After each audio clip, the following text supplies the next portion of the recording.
2005 के पहले जो जंगल राज था, शायद जंगल राज में जिस ज़माने में, उस ज़माने में इस किस्म का हालत था कि शाम में आदमी चल नहीं सकता था, लूट मार हो जाती थी।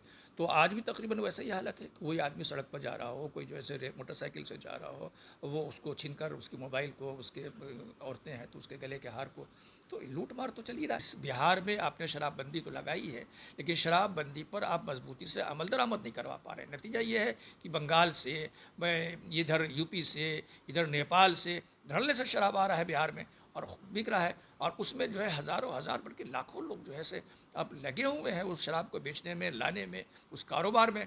तो उससे भी क्राइम्स बहुत तेज़ी से बढ़ा है। माहौल तो ख़राब है, लेकिन यह कि सदस्यता अभियान हमारी पार्टी का जो एक्सपेंशन का प्रोग्राम चल रहा है, और इस वक्त ऑफलाइन भी और ऑनलाइन भी दोनों तरह से मेंबरशिप का काम चल रहा है, और ऑनलाइन का काम भी बड़ी तेज़ी से हुआ है। नए मेंबर्स हमारे बन रहे हैं, जिसमें हमारे यहाँ रंजीत सिंह जो ऑनलाइन प्रोग्राम के वो इंचार्ज हैं। देख रहे हैं लाइव बिहार, मैं हूं आपके साथ असलम अब्बास। बिहार में बढ़ते अपराध को लेकर विपक्ष सरकार पर हमलावर है और लगातार ये कह रही कि सरकार अपराधियों से साठ गांठ करके अपनी रोटी सेक रही है। इन तमाम मुद्दे पर हमारे साथ बातचीत करने के लिए MIM के general secretary engineer Aftab Ahmed मौजूद हैं। सबसे पहले तो आपका शुक्रिया। शुक्रिया भाई, आपका शुक्रिया।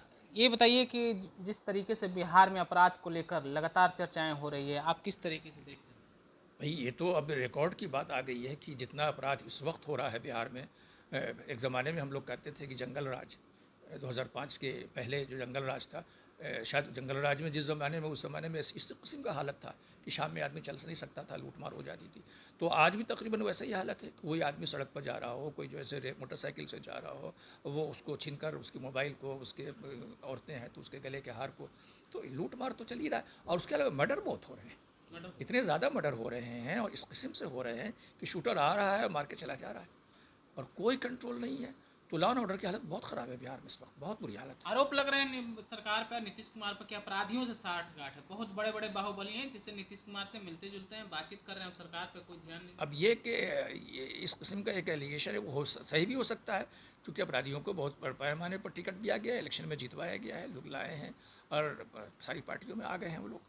तो ये हो सकता है उसकी एक वजह रही हो, लेकिन ऐसा नहीं कि हुकूमत चाहे कोई अपराध को बढ़ावा देगी, हुकूमत तो नहीं देना चाहती, हुकूमत कंट्रोल नहीं कर पा रही है, ये हमारा मसला है। कंट्रोल नहीं कर पाई तो हाँ जिम्मेदारी किसकी है? हाँ, मिल हमारी बात तो हुकूमत की है। अगर कोई आप कंट्रोल नहीं कर सकते, आखिर किसी को हुकूमत लोग क्यों देते हैं? अवाम जितवाती इसलिए है कि लॉ एंड ऑर्डर का हालत अच्छा रहेगा, चैन व अमन रहेगा, लोग अपने कारोबार बिजनेस में आसानी से और पीसफुल तरीके से कर पाएंगे, एक दूसरी जगह सफ़र कर सकेंगे। अगर सारे मसले इस तरह के हो गए, हालात ऐसे हो गए कि लोग कारोबार नहीं कर सकते, लोग एक से दूसरी जगह सफ़र नहीं कर सकते, घूमने टहलने नहीं जा सकते, तो ये मानी बात है, ये तो बिहार के लिए सबसे बड़ा मसला ये हो जाएगा कि जो बिहार में आप कह रहे हैं कि इन्वेस्टमेंट लाओ, तो बिहार में इन्वेस्टमेंट कौन लाएगा? अगर लॉ एंड ऑर्डर की सिचुएशन इतनी ख़राब हो जाएगी और कारोबार बिजनेस करना इतना मुश्किल हो जाएगा, तो किसी का पैसा तो इतना जो मुफ्त नहीं है कि लाके बिहार में वो पैसा इन्वेस्ट करेगा, और जिसकी वजह से एम्प्लॉयमेंट जनरेट होगा। तो इन्वेस्टमेंट भी नहीं हो पा रहा है, इसकी वजह से नहीं हो रहा है। कोई लोग, कोई बड़े जो पैसा वाले हैं, सरमायादार जो हैं, जो पैसा लगा सकते हैं बिहार में, वो नहीं लगाना चाहते हैं कि भाई यहाँ लॉ एंड ऑर्डर बड़ा ख़राब है। नहीं, आपने चुनाव की बात कही है। चुनाव से पहले बिहार में आनंद मोहन को रिलीज कर दिया गया, पूरी तरीके से जो है मुक्त ही कर दिया गया। फिर अब चुनाव आने हैं विधानसभा के। अभी लेटेस्ट टाइम में आप देखिए, आनंद सिंह भी अब जो है आरोप से बाहर हो गए हैं। क्या ये बाहुबलियों को और सत्ता पक्ष का साठ गांठ? देखिए, मैं किसी पार्टी की तरफ से कोई इंडिविजुअल शख्स के बारे में नहीं बता सकता कि कौन क्या है।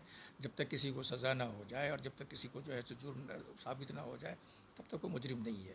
आनंद मोहन भी जो है से जेल से गए थे, लेकिन ये कि आज उनको राहत मिली है और आनंद सिंह भी बाहर आ गए हैं, तो खैर वो उनका मामला है। मैं ये नहीं कह सकता कि वो अब क्राइम्स में थे और क्या थे, और पार्टियाँ क्यों उनको हिस्सा पार्टियों में हिस्सा ले रहे हैं।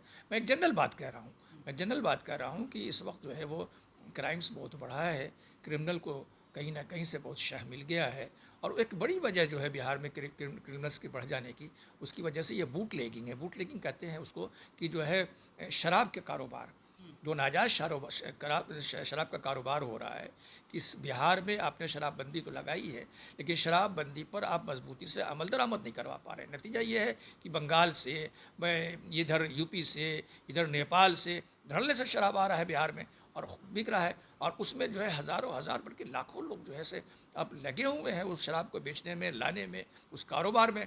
तो उससे भी क्राइम्स बहुत तेज़ी से बढ़ा है और क्रिमिनल को बादशाह मिला है कि जो कुछ करो, शराब बेचो, पैसे कमाओ, कुछ दिन के लिए जेल चले जाओ, फिर जेल छूट के चले आओ। ये तो बात आप बोल रहे हैं, आपकी पार्टी की तरफ से सदस्यता अभियान भी चलाई जा रही है। क्या आप लोग गांव-गांव में जा रहे हैं तो आपको लग रहा है कि गांव का माहौल खराब हो रहा है, शहरों का माहौल खराब हो रहा है? नहीं, माहौल तो ख़राब है, लेकिन ये कि सदस्यता अभियान हमारी पार्टी का जो एक्सपेंशन का प्रोग्राम चल रहा है और इस वक्त ऑफलाइन भी और ऑनलाइन भी दोनों तरह से मेंबरशिप का काम चल रहा है और ऑनलाइन का काम भी बड़ी तेज़ी से हुआ है। नए मेंबर्स हमारे बन रहे हैं, जिसमें हमारे यहाँ रंजीत सिंह जो ऑनलाइन प्रोग्राम के वो इंचार्ज हैं, तो इस चीज़ को हज़ारों की तादाद में नए मेंबर्स बन रहे हैं। तो पार्टी की चूँकि मेंबरशिप की सदस्यता का अभियान चल रहा है और ये करीब करीब 3 महीने चलेगा और हमारे लाखों मेंबरों को बनाने के इसमें जो है वो प्रक्रिया जो है वो चल रहा है, चालू है। बिल्कुल, तो अभी आप इंजीनियर आफ्ताब अहमद को सुन रहे हैं तो उनका साफ-साफ कहना है कि बिहार में अपराध बहुत बढ़ गया है, सरकार की ज़िम्मेदारी है। इसके अलावा वो साफ-साफ कहते हुए नज़र आ रहे हैं कि उनकी पार्टी की तरफ से सदस्यता अभियान चल रहा है, तो साफ पता चल रहा है कि किस तरीके से माहौल खराब है। आप अपनी प्रतिक्रिया क्या रखते हैं? क्या सचमुच में सरकार की तरफ से जो सत्ता में लोग बैठे हैं, अपराधियों के साथ सरकार चला रहे हैं? क्या बाहुबल और धन बल के आधार पर शासन और प्रशासन पूरी तरीके से बेकार हो गई है? हमें कमेंट में ज़रूर बताइएगा। तब तक के लिए आपका बहुत बहुत शुक्रिया।